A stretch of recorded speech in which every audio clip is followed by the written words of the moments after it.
बहनाएं, माताएं भी इतने छोटे छोटे कपड़े पहन करके घूम रही हैं, माँ बाप के सामने घूम रही हैं। स्कूल जा रही है तो ना कोई ड्रेस है, ना कोई सभ्यता, ना कोई संस्कृति, कैसी भी छोटे छोटे वस्त्र पहन करके जा रही हैं अपने गुरुओं के सामने, सभी के सामने पहन करके घूम रही हैं। और उनसे ये कह दो ना कि बहन जरा बढ़िया अच्छे कपड़े पहन लिया करो, तो अरे अपनी दृष्टि को रोके रखो। हम कैसा भी पहने, कुछ भी करें, हमारी लाइफ, हमारी जिंदगी, हमारा जीवन हम कैसे भी जिए, आप हमारी लाइफ में कुछ भी इंटरफेयर नहीं कर सकते।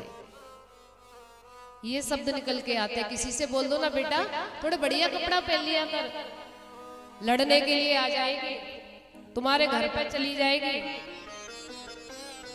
बड़ा बुरा लगेगा उसे, क्योंकि आप उसे बढ़िया शिक्षा दे रहे हो, उससे तन ढकने के लिए कह रहे हो, तो उसे बहुत बुरा लग रहा है। और वहां द्रौपदी कि कहीं मेरा कोई अंग ना दिख जाए, इसलिए वो गोविंद को पुकार रही है कि मेरी लाज बचाओ। आज तुम्हें पता है माता बहना, ये नारी जाति के ऊपर जो अत्याचार होता है नारियों के ऊपर,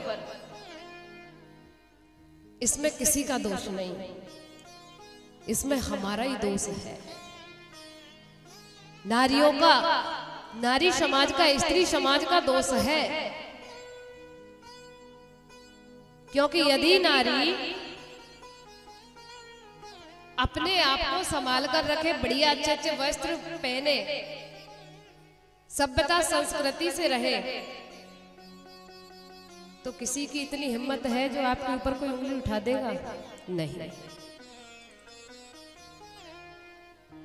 हम खुद अपने आप को नहीं संभाल पा रही, अपने अंग प्रदर्शन करा रही है सभी को।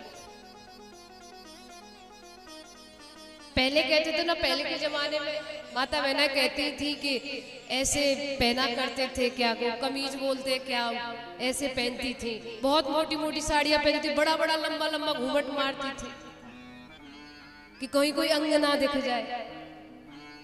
अब आजकल देखो साड़ियां ही ऐसी चल रही हैं जो सर के बाल, मुंह, सब कुछ दिखता है।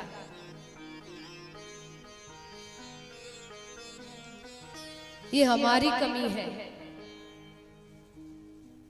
और हम दोष देते हैं दूसरों को कि भाई वहां उस बेटी पर अत्याचार हो गया, ये हो गया, वो हो गया। अरे अब कन्हैया कहते अरे भगवान ही सो गया है, भगवान अब रक्षा करने के लिए क्यों नहीं आता है?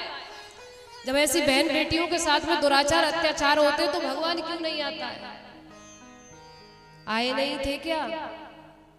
अभी आप कथा में सुन रही हो, द्रौपदी की लाज बचाई नहीं थी क्या? कन्हैया ने कोई जाने दी थी? क्यों? द्रौपदी जो है बड़ी ही विदुषी थी, मर्यादा से रहती थी, और जब उसने देखा मेरी लाज जा रही है तो भगवान का सहारा लिया था। आज बताओ कोई भगवान को पुकार रहा है? नहीं। अरे भगवान को बुलाओगी, भगवान से यदि जुड़ोगी, भगवान में थोड़ी श्रद्धा रखोगी, तो हो सकता है ऐसे दिन कभी किसी माता बहना को ना देखनी पड़े। तुम्हारे घर में जितनी बहन बेटियां रहती हैं सभी को ये शिक्षा दो, बढ़िया बढ़िया अच्छा पहनाओ। अरे थोड़ा शॉर्ट पहनने में उससे थोड़ा बड़ा पहन लेंगी तो कुछ जा नहीं रहा है। तो शरीर पर हमेशा पूरे वस्त्र पहनना चाहिए। इससे क्या होता है? इससे हमारे परिवारों के सभ्यता संस्कृति का पता चलता है कि बेटी, ये बहन, ये माता कैसे परिवार से है, क्या इसके परिवार के संस्कार है, कैसी संस्कृति है घर के अंदर।